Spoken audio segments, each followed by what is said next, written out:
الحجة ابن الحسن صلواتك عليه وعلى آبائه في هذه الساعة وفي كل ساعة وليا وحافظا وقائدا وناصرا ودليلا وعينا حتى تسكنه أرضك طوعا وتمتعه فيها طويلا.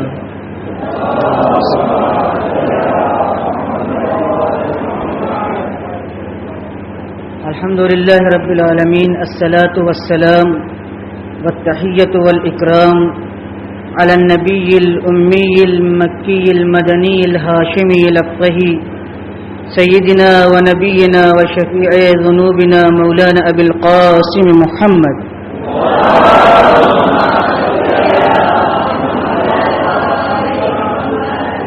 ثم الصلاة على أهل بيته الطيبين الأنجبين الهداة المهديين لا سيما بقية الله في الأراضين روحي له الفداء. أما بعد، آج ہمارا موضوع جیسا کہ آپ وائٹ بورڈ پر ملاحظہ کر رہے ہیں، دین کیوں ضروری ہے، اس کے اوپر گفتگو کریں گے.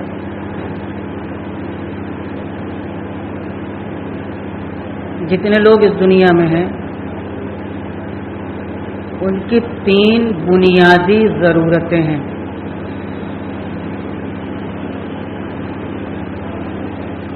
اور اس سے پہلے کہ ہم ان 3 ضرورتوں کو بتائیں، خود ضرورت کس کو کہتے ہیں اس کے اوپر بھی کچھ گفتگو ہو جائے. دیکھیے، پیاس لگی ہے، پانی پینا میری ضرورت ہے.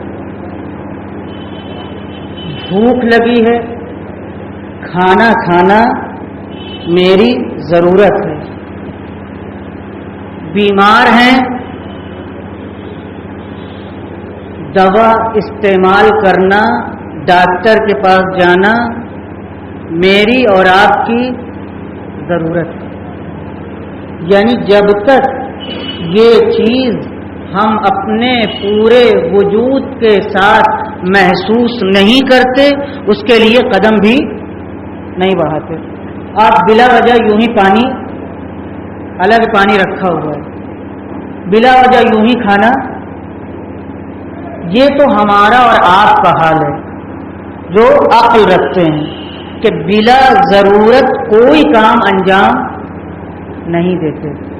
اب ذرا سا اس سے بلند ہو کر کے ہم اللہ کے بارے میں یہی سوچتے ہیں، کیا بلا ضرورت کوئی وہ کام کر سکتا ہے؟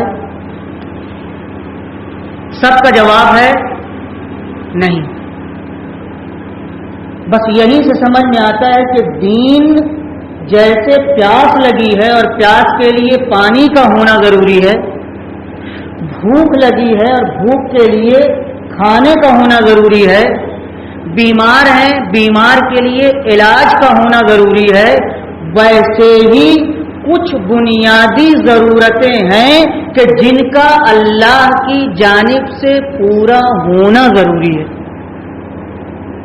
اتنی بات کلیئر ہے؟ دین کی تعریف کیا ہے؟ لکھیں اس کو. دین یعنی الہی راستہ. ایک لفظ میں دین یعنی اللہ کی جانب سے بنایا ہوا اور بتایا ہوا راستہ. بہت ٹھہر کے کہہ رہے ہیں، اس کو لکھ لیجئے. ایسا راستہ جو عقیدہ درست کرے، راستہ دکھائے، کردار ہمارا سنوارے، اور یہ سب کچھ اللہ کے نبیوں کے ذریعے سے ہو، عام آدمی کے ذریعے سے نہیں. دین کی تعریف میں بہت ضروری ہے یہ قید لگانا. سب سے پہلی چیز، عقیدہ ہمارا درست کرے، کردار ہمارا سنوارے، راستہ ہمیں دکھائے، اور یہ ساری چیزیں نبیوں کے ذریعے سے ہوں. اس طرح سے کہ ہم اس دنیا میں بھی کامیاب بنے اور آخرت میں بھی خوشبخت قرار پائیں. لکھتے رہیں اور سنتے رہیں. پہلے ہم نے آپ کے سامنے کہا کہ ہماری ضرورت ہے دین، اور ضرورت کا مطلب بھی بتایا، جیسے پیاس اور پانی، بھوک اور کھانا ہے نا، رفت، سب سمجھتے ہیں ضرورت کس کو کہتے ہیں. دین ایسے ہی ضروری ہے. 3 بنیادی ضرورتیں اس دنیا میں انسانوں کے لیے ہیں. ایک ذاتی ضرورت، انفرادی ضرورت، انگریزی میں شاید انڈیویجول یا ایسے کچھ کہتے ہیں، ذاتی ضرورت. جس کی انگریزی اچھی ہو وہ بتائے، اپنے بغل کو سمجھا دیں. میں اردو میں بولتا ہوں، مجھے اردو آتی، وہ بھی دیہاتی آدمی ہوں، اردو بھی شاید ہماری اتنی اچھی نہ ہو. ذاتی ضرورت، انفرادی ضرورت. انفرادی ضرورت کیا؟ اب لکھ بھی دیں تھوڑا سا. 3 ضرورتیں. نمبر 1 ذاتی ضرورت. آپ خود ہم کو بتائیں، ذاتی ہماری ضروریات میں سے دنیا میں کیا کیا چیزیں ہیں؟ ساتھ سے ہمارا ابا، آپ کا نام میں نے سن لیا ہے، کیا ہے؟ ذاتی ضرورتیں ہماری کیا کیا ہیں؟ Very good.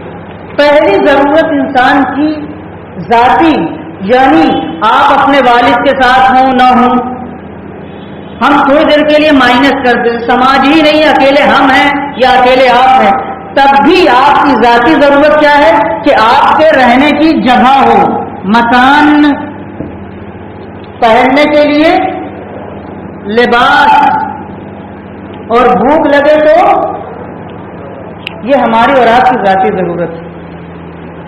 کسی کو اعتراض ہے اس پر؟ ہے نا؟ یہ ہماری ذاتی ضرورت ہے. مکان رہنے کے لیے، چاہے ہم سوسائٹی میں رہیں چاہے نہ، جنگل میں بھی اگر ہم رہتے ہوں تو ایک جگہ، مکان کا مطلب یہ نہیں کہ چھت ہو، ہر من جہاں بیٹھا جائے وہ مکان ہے. جہاں بھی آپ رہیں اور رہنا پسند کریں وہ مکان ہے. لہذا آدمی کے لیے مکان کی ضرورت ہے. مکان کے ساتھ ساتھ وہ ننگا نہیں رہ سکتا، سردی اور گرمی سے بچنے کے لیے لباس کی ضرورت ہے. وہ چاہے ٹاٹی پہنے، اس سے کوئی ہمیں مطلب نہیں ہے. جو علمی چیزیں ہیں وہ ہم آپ کے سامنے پیش کر رہے ہیں. اسی کے ساتھ ساتھ اسے بھوک لگتی ہے، کھانے کی ضرورت ہے. یہ نہ بھولیے گا دین کیوں ضروری ہے. ہم لوگ گفتگو کر رہے ہیں دین کیوں ضروری ہے. واقعاً دین ضروری ہے یا ملاؤں کا بنا ہوا ہے گھورک دنگا ہے، کھیل تماشا ہے؟ دین واقعاً ضروری ہے. تو ایک تو ہماری ذاتی ضرورت ہوئی، دوسری اجتماعی ضرورت، سوشل نیڈس ظاہر کہتے ہیں. اجتماعی ضرورت یعنی کیونکہ ہم سماج میں زندگی بسر کرتے ہیں، سوسائٹی میں رہتے ہیں، دیوار ب دیوار ہم سایہ ہیں ایک دوسرے کے، لہذا کچھ ہماری ضرورتیں اجتماعی ہیں، یعنی فرد سے بڑھ کر کے لوگوں کے ساتھ. وہ کیا ضرورت ہے؟ اجتماعی ضرورت میں کیا کیا چیزیں ہیں؟ کوئی بتا سکتا ہے؟ اجتماعی ضرورت ہماری کیا کیا ہے؟ جیسے اجتماعی ضرورت میں ایک ساتھ ہم مل کے رہتے ہیں تو ایک جگہ کے اوپر، تو کچھ ضرورتیں ہماری اجتماعی سوشل ساماجک ضرورتیں ہیں، انفرادی سے ہٹ کر کے. جیسے انسان اگر ہے تو شادی اس کی اجتماعی ضرورت ہے. ازدواج یہ انفرادی ضرورت نہیں ہے بلکہ اجتماعی ضرورت ہے، کیونکہ اجتماع کی تو سوسائٹی دو لوگوں سے بنتی ہے، ایک سے سوسائٹی نہیں بنتی. متوجہ ہے کہ نہیں؟ ایک آدمی سے سوسائٹی نہیں بنتی، دو لوگوں سے. لہذا ایک میں ایسی مثال دینا چاہتا ہوں تاکہ فوراً پہنچ جائیں مطلب تک. وہ بہت زیادہ مطالب ہے، بہت ساری باتیں کہنے کے لیے ہیں۔ اجتماعی ضرورتوں میں سے ایک ہے شادی۔ دوسری ضرورت کیا ہے؟ اجتماعی ضرورتوں میں سے ایک ہے کہ صفائی ہو اطراف میں اپنے، ورنہ اگر ہم گندگی کریں گے تو ہمارے پڑوس میں جو گھر ہے وہ بھی، ان کے لوگ بھی بیمار ہوں گے، اور اگر وہ گندگی کریں گے تو ہم بھی، لہذا ہم بھی صفائی کریں، وہ بھی صفائی کریں۔ یہ سب کیا ہے؟ اجتماعی ضروریات میں سے۔ اسی طرح سے آپ بہت ساری مثالیں آپ لے سکتے ہیں۔ ہم آپ کے یہاں آتے ہیں تو آپ بھی ہمارے یہاں آئیں، میں آپ سے قرض لیتا ہوں تو آپ بھی وقت ضرورت ہم سے قرض لیں، یہ سب اجتماعی ضروریات ہیں۔ فردی طور پر کوئی، اگر آپ اکیلے ہوں تو نہ قرض لینے کی ضرورت ہے نہ ملنے ملانے کی ضرورت ہے کہ نہیں؟ دوسری چیز کیا ہوئی؟ اجتماعی ضرورت۔ تو دو ضرورتیں اس دنیا میں پکی پکی بالکل ہیں، ایک ذاتی ضرورت مکان لباس کپڑا، اور ایک اجتماعی ضرورت۔ اور ایک ضرورت اور ہے جو ان سے بلند ہے، ان سے بالا تر ہے، اس کو کہتے ہیں اعلی ضرورت، برتر ضرورت، بلند ضرورت۔ کیوں؟ اس لیے کہ ہم جانور نہیں ہیں، انسان ہیں۔ اب توجہ رکھ کر دیکھیں، دین کی طرف جا رہے ہیں ہم لوگ۔ دین کیوں ضروری ہے؟ دو ضرورتیں ایسی ہیں کہ ہر عقل مند آدمی اس کے بارے میں کچھ نہ کچھ کر سکتا ہے، حالانکہ یہ بھی دونوں دین میں آتی ہے، لیکن ان دونوں سے بلند تر ایک ضرورت ہے جس کو ہم کہتے ہیں اعلی ضرورت، بلند ضرورت، جیسے حق پرستی۔ میں آپ سے سچ بولتا ہوں تو میں چاہتا ہوں آپ بھی ہم سے سچ بولیں۔ میں اگر امانت دار ہوں تو میں آپ سے چاہتا ہوں آپ بھی امانت داری کا ثبوت دیں۔ یہ سب کیا ہے؟ یہ ہے اعلی ضرورت۔ یہ جانور نہیں سمجھتا، چونکہ ہم لوگ انسان ہیں لہذا یہ ضرورت ہم سمجھتے ہیں اور ہمارے علاوہ کوئی نہیں سمجھ سکتا۔ تیسری ضرورت کیا ہے ہماری؟ اعلی بلند ضرورتیں، حق پرستی، دیانت داری، سچائی، ایک دوسرے کے ساتھ نیکی کرنا، یہ ساری چیزیں سیدھا جاتی ہیں اعلی ضرورتوں کی طرف، بلند ضرورتوں کی طرف۔ اب سوال یہ ہے کہ یہ تین جو ضرورتیں ہیں، کیا ان ضرورتوں کو ہم اور آپ پورا کر سکتے ہیں یا نہیں؟ ان تینوں ضرورتوں کو کیا ہم اور آپ پورا کر سکتے ہیں یا نہیں؟ یہ سوال ہے، کیونکہ ہماری اور آپ کی تین ضرورتیں بنتی ہیں اس دنیا میں، ایک ذاتی، دوسری اجتماعی یعنی سوشل سماجک، اور تیسری اعلی ضرورت بلند ضرورتیں۔ یہ ضرورت سمجھ میں آ گئی، تین ضرورتیں ہماری۔ اب دیکھیے آپ ذرا غور کریں، پہلے ایک ہم آیت پڑھتے ہیں اس کے بعد سے ہم نے شروع میں آپ سے عرض کیا کہ دین کے معنی یہ ہے الہی راستہ۔ الہی راستہ کون؟ پبلک نہیں دکھائے گی، عام آدمی نہیں دکھائے گا، بلکہ نبیوں کے ذریعے سے یہ راستہ ہم کو دکھایا جائے۔ یہ آپ نے پہلے تاریخ میں لکھا۔ اب ہم نے آج یہاں تقسیم کیا کہ ہماری تین ضرورتیں ہیں اس سماج میں، اور اس ضرورت کو کون پورا کرے گا، اب اس کے بارے میں ہم گفتگو کرنا چاہتے ہیں۔ اب دیکھیے، پہلی بات، ان تینوں ضرورتوں کو پورا کرنے کے لیے راستہ ہونا چاہیے، ایک طریقہ ہونا چاہیے، ایک ذریعہ ہونا چاہیے، ہے کہ نہیں؟ یعنی اگر ٹوٹل اس کو خلاصہ کریں چیز میں تو ان تینوں ضرورتوں کو، تیسری ہم نے نہیں لکھی جو اعلی ضرورت ہے، اعلی ضرورت یعنی بلند ضرورت، جیسے حق پرستی، دیانت داری، امانت داری، سچائی، یہ سب اعلی ضرورتوں میں سے ہیں۔ یہاں انسان جانوروں سے جدا ہوتا ہے، اس لیے کہ جانور کی ذاتی ضرورت ہے، وہ بھی کہیں بیٹھتا ہے، وہ بھی کہیں کچھ کھاتا ہے، اور فطری طور کے اوپر جو اس کے بدن کے اوپر ہے چمڑا وہی اس کا لباس ہے، لیکن اسے اجتماعی ضرورت نہیں ہوتی کیونکہ اس کے عقل نہیں ہے، وہ سماج میں نہیں رہتا۔ یہ ضرورت ہماری ہے، سوال یہ ہے کہ اس کا راستہ کیا ہے، یعنی ان ضرورتوں کے پورا کرنے کے لیے راستے کے لیے 3 خیال ہو سکتے ہیں کہ یہ ہماری ضرورتیں ان راستوں سے پوری ہوں۔ نمبر 1، یہ راستہ ہم خود بنائیں، لکھتے رہیے۔ نمبر 1، یہ راستہ ہم خود بنائیں جو ہماری ان تینوں ضرورتوں کو پورا کرے۔ نمبر 1، ہم یہ دیکھیے راستہ ان تینوں ضرورتوں کو پورا کرنے کے لیے ہم خود راستہ بنائیں، دنیا کے پڑھے لکھے دانشور یا فلسفی جنہیں کہتے ہیں یہ ہمارے لیے راستہ بنائیں۔ نمبر 3، موضوع یہ ہے خالق مالک جسے ہم اللہ تبارک و تعالیٰ کہتے ہیں۔ ہماری بنیادی ضرورتیں فردی، اجتماعی اور عالی ضرورت، یہ تینوں ضرورتیں پوری ہونی ہیں کیونکہ ہم لوگ انسان ہیں۔ لکھ لیا اتنا؟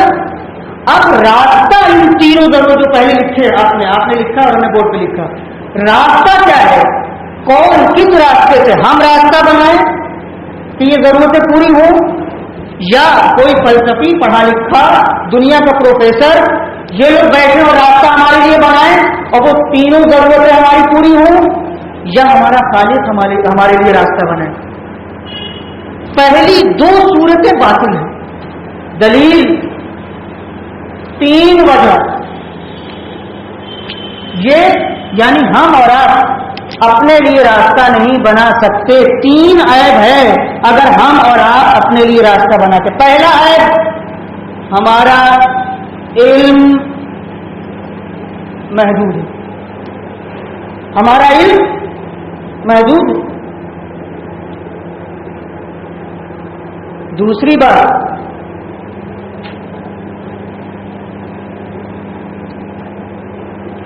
ہم محدود علم رکھنے کے ساتھ ساتھ خواہشات کے تابع ہیں، ہم مغلوب خواہشات ہیں، ہم اپنے دل کی بات کو ہر جگہ اونچا رکھتے ہیں، خواہشات کی پیروی کرتے ہیں، مغلوب ہیں ہم لوگ۔ کس چیز سے؟ اپنی خواہشات سے، ہے کہ نہیں؟ خواہشیں ہمارے اوپر غالب آ جاتی ہیں، جہاں حق کا ساتھ دینا چاہیے حق کا ساتھ نہیں دیتے۔ گھر میں نااتفاقی ہوئی تو ہم اپنے کو بچاتے ہیں کہیں ایسا نہ ہو کہ میرے اوپر کوئی بلیم آ جائے، ہے کہ یہ سب ہم لوگ مغلوب خواہشات ہیں۔ تیسری چیز، ہم کام کرنے کے بعد اپنی خطا پر شرمندہ ہوتے ہیں، ہے کہ نہیں؟ اپنی زندگی میں جا بجا کوئی فیصلہ لینے کے بعد جب وہ کام ہو جاتا ہے تو احساس ہوتا ہے ہم نے غلطی کی، کاش ایسے کیا ہوتا، کاش یہ کیا ہوتا۔ مثلا مثال کے طور پر فلاں نوکری کے لیے ہم دوڑے گھومتے اور نوکری شروع کر دی، دیکھا یہ نوکری میں نہیں کر سکتا، اس کے بعد ہم شرمندہ ہوئے، سوچا 1 سال ہم نے برباد کیا۔ پھر فلاں کام کی طرف گئے یا فلاں جگہ مثلا کوئی بات ہو رہی تھی مجھے نہیں جانا چاہیے، جذبات میں آ کے شرکت کر لی، بعد میں جب آئے بستر پہ لیٹے تو ہم کو احساس ہوا کہ بلا وجہ میں نے وہاں حمایت کی، مجھے نہیں کرنا چاہیے تھا۔ اب مثالیں سب اپنے ذہن میں آپ خود ہی سوچیں۔ میرا کہنے کا مطلب یہ ہے کہ ہم خود اپنے لیے راستہ نہیں بنا سکتے۔ کیوں؟ اس لیے کہ ہمارا علم محدود ہے، ہم خواہشات کے تلے دبے ہوئے ہیں، اور ہم جناب والا اپنا فیصلہ کرنے کے بعد شرمندہ ہوتے ہیں۔ یہی تینوں عیب ان دنیا کے دانشوروں کے یہاں بھی پایا جاتا ہے جو پڑھے لکھے ہیں۔ جتنا بڑا بھی پڑھا لکھا ہو، اگر وہ انسان ہے کہ یقیناً انسان ہے وہ بھی ہمارے لیے راستہ نہیں بنا سکتا. کیوں؟ اس لیے کہ یہی تینوں عیب اس کے یہاں بھی پائے جاتے ہیں. کتنا بڑا بھی پڑھا لکھا کیوں نہ ہو، رات و دن کیوں نہ پڑھتا ہو، پھر بھی اس کا علم محدود ہے. کائنات بہت وسیع، انسانی ضروریات بہت وسیع ہے. سمجھ گئے کہ نہیں؟ وہ آدمی ظاہر الیکٹرک کارل ہے یا مارکس ویبر ہیں، ہم کو اب نام اس وقت بھول رہا ہے، جس نے سب سے پہلے انسان کو پہچاننے کی کوشش کی، البتہ یورپ میں، نہ کہ مسلمان ملکوں میں، یورپ میں. تو اس نے اپنی پوری زندگی انسان پہچاننے کے لیے گزار دی، اور آخر میں جو اس نے کتاب لکھی، کتاب کا نام یہ تھا انسان ایک ایسے وجود کا نام ہے جو ابھی پہچانا نہ جا سکا. خود یعنی اعتراف کر لیے کہ ہم اس انسان کو، اس نے مثال دی ہے، بہت اچھی مثال، کہتے جس طرح سے پیاز کو ہم کھولتے ہیں ایک پرت، دوسری پرت، تیسری پرت، ویسے ہی یہ انسان ہے. ہم سمجھ ہی نہیں پاتے کہ اس کے اندر کتنی گہرائی ہے. تو پڑھے لکھوں کو خود اعتراف ہے کہ ہم اس انسان کے بارے میں کوئی یقینی فیصلہ نہیں کر سکتے. کیوں نہیں کر سکتے؟ تو اس کا علم محدود ہے، خواہشات سے تلے دبا ہوا ہے، اور فیصلہ کرنے کے بعد شرمندہ ہوتا ہے. بچا تیسرا راستہ. کون ہمیں راستہ دکھائے؟ بس ایک ہی گزینہ جسے کہتے ہیں آپشن بچتا ہے، وہ کون ہے؟ تیسرا، خالق اور مالک. خالق کی ذمہ داری ہے کہ جب وہ یہ سمجھتا ہے کہ انسانی ضرورتیں اس دنیا میں تین طرح کی ہیں، ذاتی، اجتماعی اور عالی، بلند اس سے کہیں زیادہ، تو اس کے اوپر یہ واجب ہو گیا ضرورت کی تعریف کے تحت. پہلے ضرورت ہم نے کہا کہ وہ ان تینوں ضرورتوں کو بغیر کہے ہوئے پورا کرے. اب قرآن مجید کیا کہتا ہے؟ اعوذ باللہ من الشیطان الرجیم، ومن یبتغ غیر الاسلام دینا فلن یقبل منہ وہو فی الآخرۃ من الخاسرین. اب آپ کو قرآن مجید کہتا ہے جب آپ نے سمجھ لیا کہ نہ تم اپنے لیے راستہ بنا سکتے ہو، نہ تمہارے لیے دنیا کے پڑھے لکھے لوگ راستہ بنا سکتے ہیں، بھائی اس کے علاوہ کوئی صورت ہے نہیں کہ اور صورت میں بنتی کہ بتائیں ہم بھی لکھیں، اس کو کوئی مشکل نہیں ہے. اس کے علاوہ کوئی صورت، یا ہم اپنے لیے راستہ بنائیں زندگی گزارنے کے لیے، یا تو پڑھے لکھے لوگ ہیں جن کو دعویٰ ہے کہ ہم بہت پڑھے لکھے ہیں، وہ ہمارے لیے، یا تو پھر سرنڈر ہو جائیں، تسلیم ہو جائے اپنے اللہ کی بارگاہ میں. اور اس سے بہتر راستہ کوئی نہیں. لہٰذا اللہ نے کیا کہا؟ جو اسلام کے علاوہ اس دنیا میں کسی دین کو اپنے لیے سلیکٹ کرے گا، انتخاب کرے گا، ہرگز ہم اس سے قبول نہیں کریں گے، بلکہ وہ آخرت میں نقصان اٹھانے والا ہوگا. اور جو مشہور ہے ان الدین عند اللہ اسلام، اللہ کے نزدیک بس دین اسلام ہے. بس دین، لکھ لیں اسے، بس دین اسلام ہے. ویسے تو دین بہت ہیں، لاکھوں دین ہیں، لیکن یہ سب ہم نے اور آپ نے بنائے. وہی مغلوب خواہشات انسان نے. ہماری خواہش کہتی تھی کہ چار لوگ ہمارے پیچھے چلنے والے ہیں، کیونکہ وہ ہمیں بڑا سمجھتے ہیں، جبکہ میں بڑا نہیں ہوں. لہذا ان کی جہالت سے فائدہ اٹھا کر کے ہم انہیں اپنے پیچھے لگا لیں.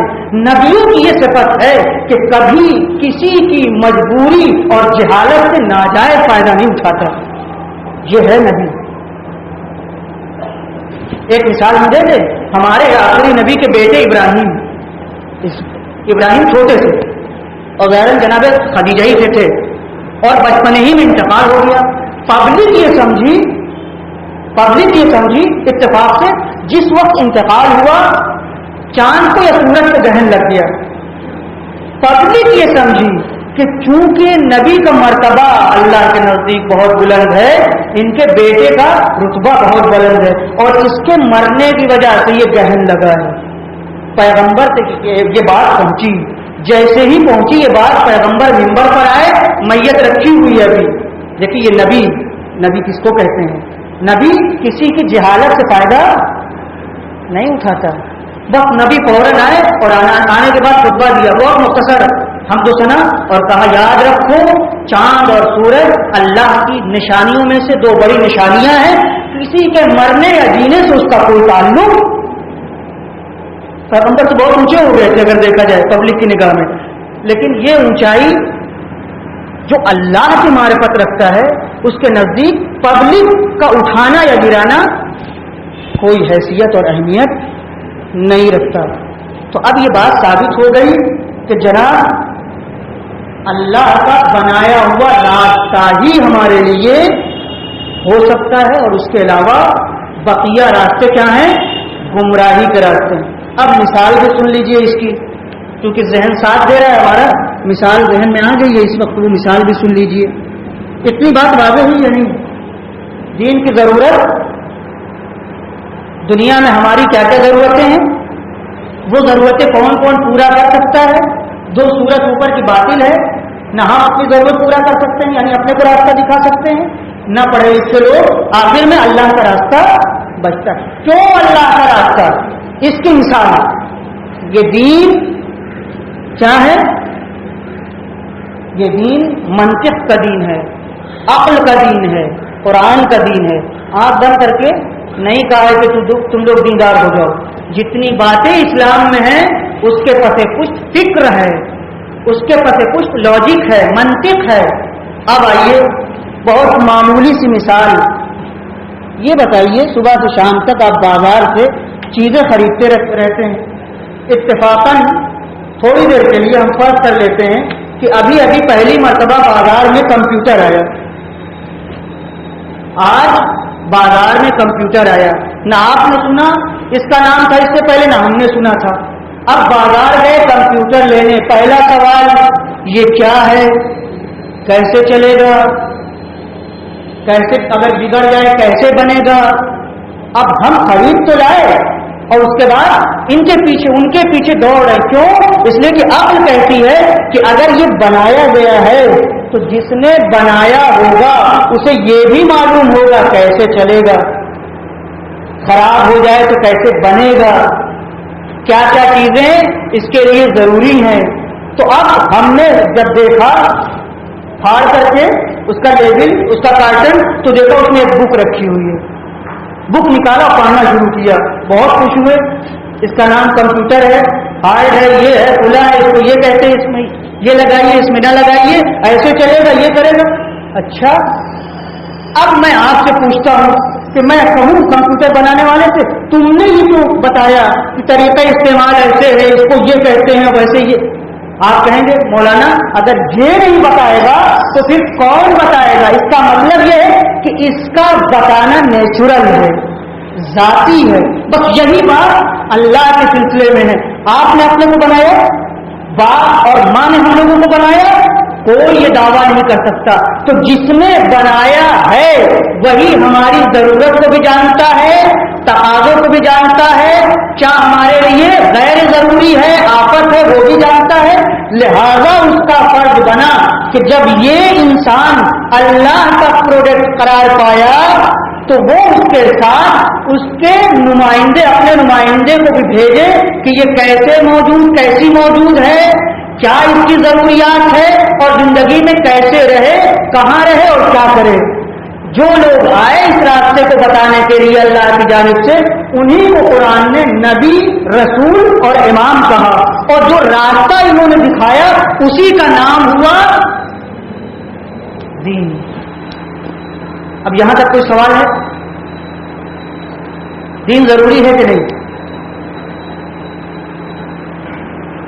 کسی کو حق نہیں ہے کہ وہ دین اپنے لیے بنائے، کسی کو مطلق حق نہیں ہے۔ ابھی جو تلاوت ہوئی آیتیں اس میں یہی تھا۔ اور جب یعقوب کو موت آ رہی تھی، یعنی حالت احتضار میں تھے، جاگنی کے عالم میں تھے، تو اپنے بچوں کو اکٹھا کیا۔ یعقوب کیا تھے جناب؟ یعقوب نبی تھے، اپنے بچوں کو اکٹھا کیا اور ان سے سوال کیا، یہ بتاؤ میرے بعد تم کس کی عبادت کرو گے؟ قرآن مجید کتنا صاف کہتا ہے، کتنے اچھے انداز سے۔ جناب یعقوب نے کیا کہا؟ میرے بعد تم کس کی عبادت کرو گے؟ تو ان کے بچوں نے کہا کہ میں آپ کے باپ دادا، اور یہ خالی چھوڑ نہیں دیا، باپ دادا کون؟ ابراہیم، اسماعیل، اور آپ کے خدا کی پرستش کروں گا، یعنی دین، وہی دین جو آپ لوگ لے کر کے آئے ہیں۔ دیکھیے میں نے خاص طور سے یہ جملہ کہا کہ انہوں نے صرف باپ دادا نہیں کہا بلکہ نام لیا۔ کون ہے باپ دادا میں؟ جناب ابراہیم، جناب اسماعیل۔ کیوں؟ اس لیے کہ قرآن مجید مذمت کرتا ہے ان لوگوں کی کہ جو کہتے ہیں ہم تو اپنے ماں باپ اور اپنے آبا و اجداد کے کیے ہوتے چلتے ہیں، اور یہاں کیا کر رہے؟ یہی بات ہے کہ نہیں؟ لیکن فرق وہاں جاہلوں کی پیروی ہے۔ بھائی کسی کے باپ دادا کو کیا پتا دین کیا ہے، لیکن نبیوں کو پتا ہے۔ لہٰذا اگر باپ دادا نبی ہوں تو انہی کے راستے سے چلنا ہے، یعنی دین پر، اور اگر باپ دادا نبی نہیں ہے، امام نہیں ہے، تو یہ کوئی نہیں کہہ سکتا کہ چونکہ ہمارے گھر میں ہوتا چلا آیا ہے لہذا میں کروں گا۔ قرآن مجید اس کی نفی کرتا ہے اور اس کو منع کرتا ہے۔ اچھا ایک اور چیز سن لیجیے، اب تو یہاں تک آپ اور ہم پہنچ گئے ہیں۔ دیکھیے جتنے نبی آئے اور جتنے رسول آئے، آپ قرآن مجید پڑھ لیجیے، ان کی داستانوں کو قرآن مجید نے اپنے دامن میں محفوظ کیا ہے، اور تاریخ اسلام میں بھی ہے۔ کوئی نبی اور کوئی رسول ایسا نہیں آپ کو ملے گا کہ جس نے اسلام اور اللہ کے علاوہ کسی دوسری چیز کی طرف دعوت دی ہو، یعنی کوئی اختلاف ان لوگوں میں نہیں آپ کو ملے گا۔ اس کا مطلب راستہ ایک ہے، خدا ایک ہے۔ یہ دیکھیے بہت غور طلب بات ہے یہ، یعنی نبیوں میں کوئی اختلاف نہیں مل سکتا۔ یہاں تک کہ قرآن مجید کی آیتوں سے پتہ چلتا ہے کہ دین ہمیشہ سارے نبیوں کے پاس اسلام ہی رہا ہے، چاہے اس زمانے میں اسے اسلام نہ کہا جاتا رہا ہو، اسلام ہی تھا ہمیشہ ایک دن۔ ہاں البتہ چونکہ ہر زمانے میں اس زمانے کے اعتبار سے الگ الگ مطالبے ہیں، تقاضے ہیں، لہذا تھوڑا قانون ڈفرینس کرتا رہا، فرق کرتا رہا، لیکن کچھ چیزیں ایسی ہیں جو کبھی نہیں بدلی، آدم علیہ السلام سے لے کر کے آج تک اور انشاءاللہ قیامت تک وہ نہیں بدل سکتی۔ کیوں؟ اس لیے کہ وہ ثابت ضرورتیں ہیں۔ اب اس کے اوپر تھوڑا گفتگو کرنا پڑے گی۔ دیکھیے ہم اور آپ انسان بنائے گئے، ہمارے لیے دین بھیجا گیا، دین پہنچانے کے لیے نبی بھیجے گئے۔ ہماری کچھ ضرورتیں دنیا میں کیا ہیں؟ ثابت ہیں، بدل نہیں سکتی۔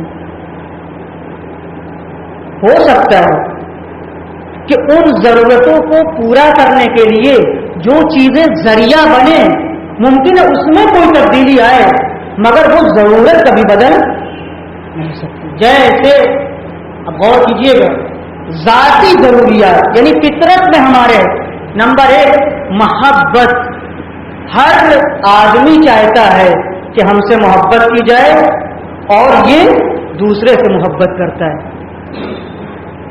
دیکھیں بچہ ہے، اس کے دل میں یہ بات ہے کہ ماں اسے چاہے، یہ ضرورت کبھی نہیں بدلی۔ جناب آدم کے زمانے میں بھی ضرورت تھی، جب جنگلی زندگی تھی تب بھی یہ ضرورت تھی، آج جب ہم ایڈوانس ہو گئے تب بھی یہ ضرورت تھی۔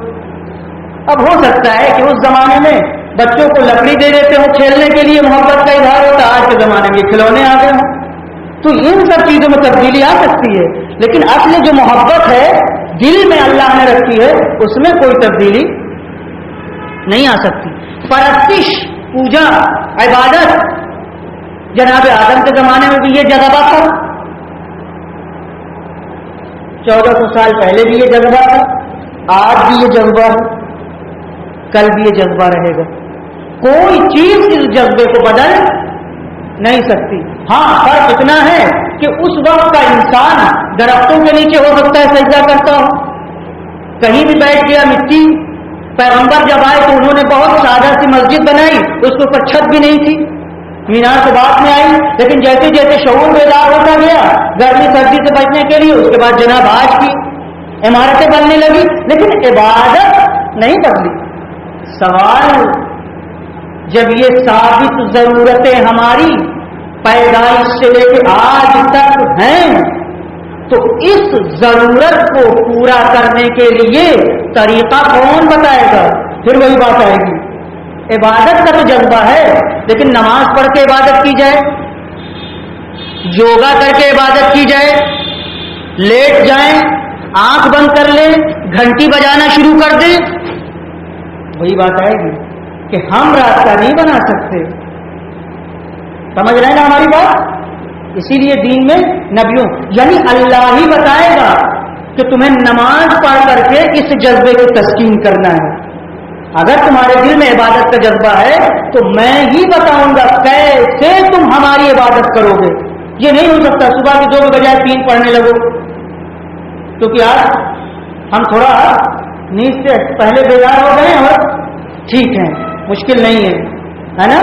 تو یزید کے زمانے میں تھا لعنتی، شراب پیے ہوئے تھا، خلیفہ کا نمائندہ تھا، مسجد میں گیا شراب پی کر کے، اس کے بعد 2 رکعت پڑھائی، اس کے بعد تیسری اضافہ کر دی، پڑھنے والے پڑھ رہے تھے، کسی نے کہا کہ ارے زیادہ ہو گئی، تو کہتا ہے کہ اور پڑھا دوں،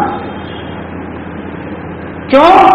اس لیے کہ عقل اس کی اور آخر اس نے وہیں طے کر دی۔ تو میں نے تھوڑا سا بدلنے کے لیے مجھے یہ واقعہ سنا دیا، لیکن اصل جو ہے دین فطری ہے، دین کی ضرورت ہماری ذات میں ہے، الگ سے ہم اس کو دین کو کسی سے نہیں لیتے کہ آپ بتائیے دین کی ضرورت ہے، نہ، ہر آدمی چاہے وہ مسلمان ہو غیر مسلمان ہو، وہ احساس کرتا ہے کہ اللہ ہے اور اللہ کی پوجا کرنا چاہیے، اللہ کی عبادت کرنا چاہیے، اتنی چیز فطری ہے۔ فطری کا مطلب اس کو بھی سمجھنا ضروری ہے، فطرت کا مطلب یہ ہوتا ہے ہر وہ چیز جو انسان اپنے اندر محسوس کرے، نہ سیکھنے کی ضرورت ہے اور نہ کہیں سکھانے کی ضرورت ہے، اور سب کے لیے یکساں ہو، اس کو کہتے ہیں فطرت۔ چاہے ہم انڈیا کے رہنے والے ہوں، چاہے وہ افریقہ ساؤتھ افریقہ کا رہنے والا ہو، کہیں بھی آپ چلے جائیں تو کچھ چیزیں اس کے اندر فطری ہیں، جیسے یہی میں نے کہا عبادت کا جذبہ۔ کسی نے سکھایا اس کو عبادت کرنا چاہیے؟ نہیں، آپ کو نہیں، بچپن ہی سے اس کا دل مائل ہوتا ہے کس کی طرف؟ اپنے مالک کی طرف۔ یہ ہے فطرت، یعنی دین کی ضرورت فطری ہے، الگ سے دین آپ کے اوپر تھوپا نہیں جاتا۔ یہ دلیلیں سمجھ میں آ گئی؟ کوئی مشکل؟ اگر کوئی سوال ہو تو یہاں تک آپ بتا سکتے ہیں، ابھی ہمارے پاس وقت ہے نا، 10 منٹ بس، ایک مدد سلوات ہے۔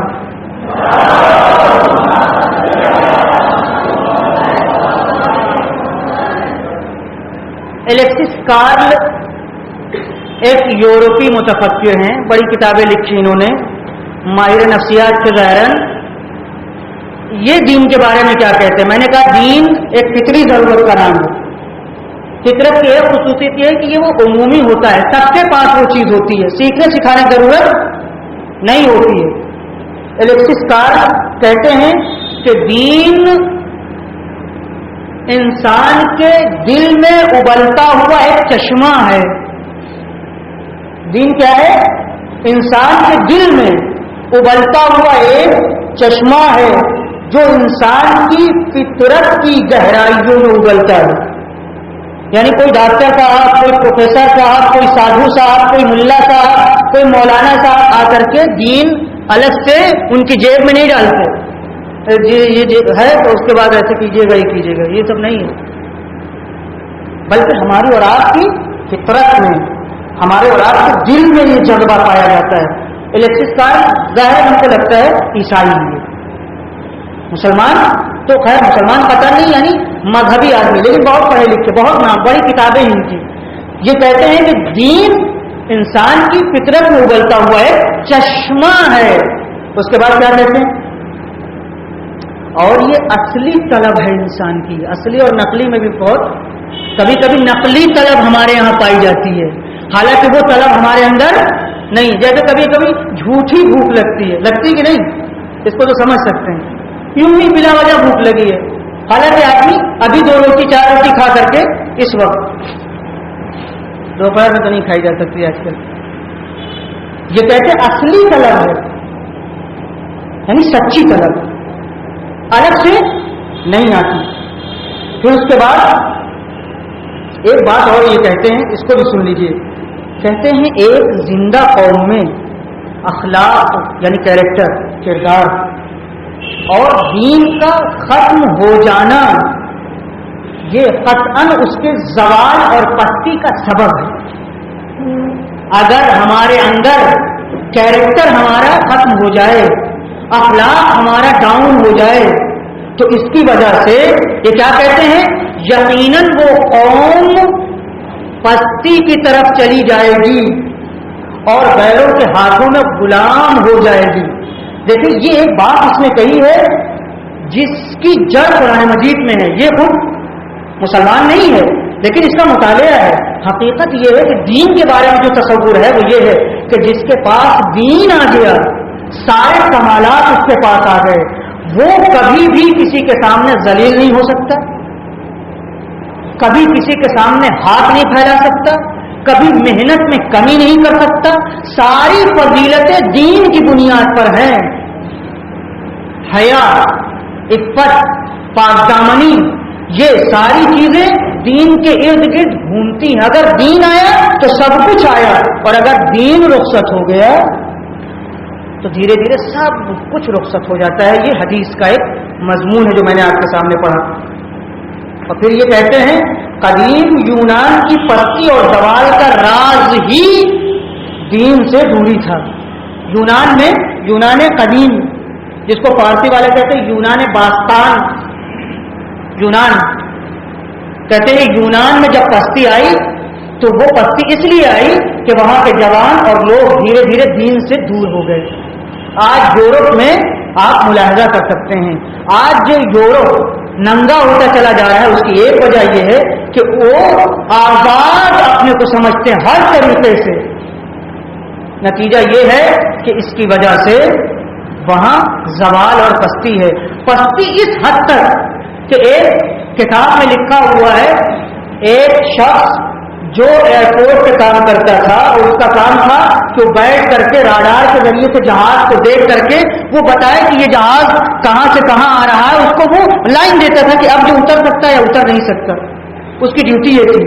وہ اپنی داستان میں زندگی میں لکھتا ہے کہ میں نے دیکھا ایک جہاز آ رہا ہے اور کسی وجہ سے ٹیکنیکل خرابی کی وجہ سے وہ گرنے والا ہے اور میں بچا سکتا تھا اگر میں اپنے لوگوں کو خبردار کر دیتا، لیکن چونکہ میری ذمہ داری نہیں تھی لہذا میں نے نہیں بتایا اور وہ گرا اور سب کے سب مر گئے. یہ دین نہ ہونا اس کی علامت ہے. اور جب عراق ایران جنگ ہو رہی تھی، صدام حملہ کر رہا تھا اور کتنے جوان مارے جا چکے تھے، تو ایک واقعہ یہ بھی سن لیے کہ دین جب ہوتا ہے تو کیا گل کھلاتا ہے. یہ ایک مثال میں نے دی یورپ کی کہ بے دین تھا لہذا جہاز گرنے دیا اور وہ لوگ مر گئے. اور جب ایران پر عراق نے حملہ کیا اور ایک مومن ایرانی پائلٹ حملہ کرنے جا رہا تھا تو اسے حملہ کرنا تھا ایک پل کے اوپر تاکہ پل وہ خراب ہو جائے اور ادھر سے عراقی فوج یہاں نہ آ سکے. جب یہ گیا تو دیکھا ایک شخص ہے جو پل کراس کر رہا ہے. یہ گھومتا رہا یہاں تک کہ اس نے کراس کر لیا، پل سے اتر گیا، تب اس نے بمبارڈ کیا. جبکہ اس کے لیے خطرہ تھا، اسے مار دینا چاہیے تھا اور اسلامی اعتبار سے کوئی اس کے اوپر تہمت اور الزام نہیں لگائی جا سکتی تھی، نہیں لگایا جا سکتا. مگر کیونکہ مومن تھا اس کا دل گوارا نہیں ہوا کہ ایک شخص بے گناہ مارا جائے. جب وہ اتر گیا پل سے تب اس نے بمبارڈ کیا.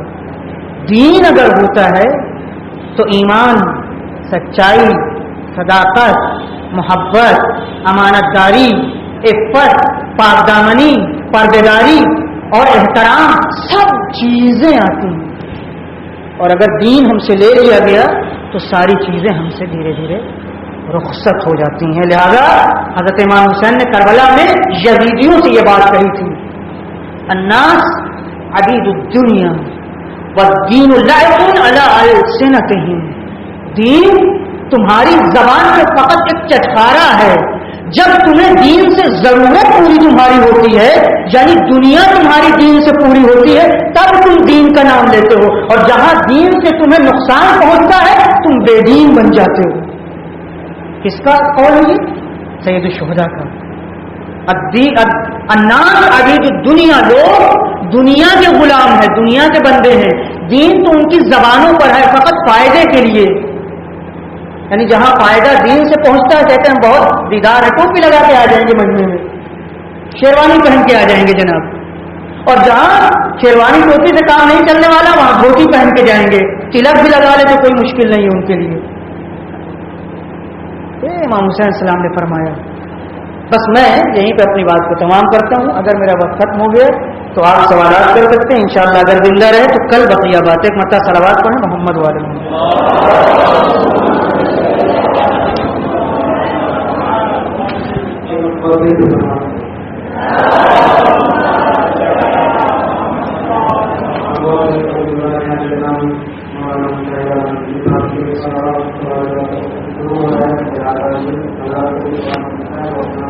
آپ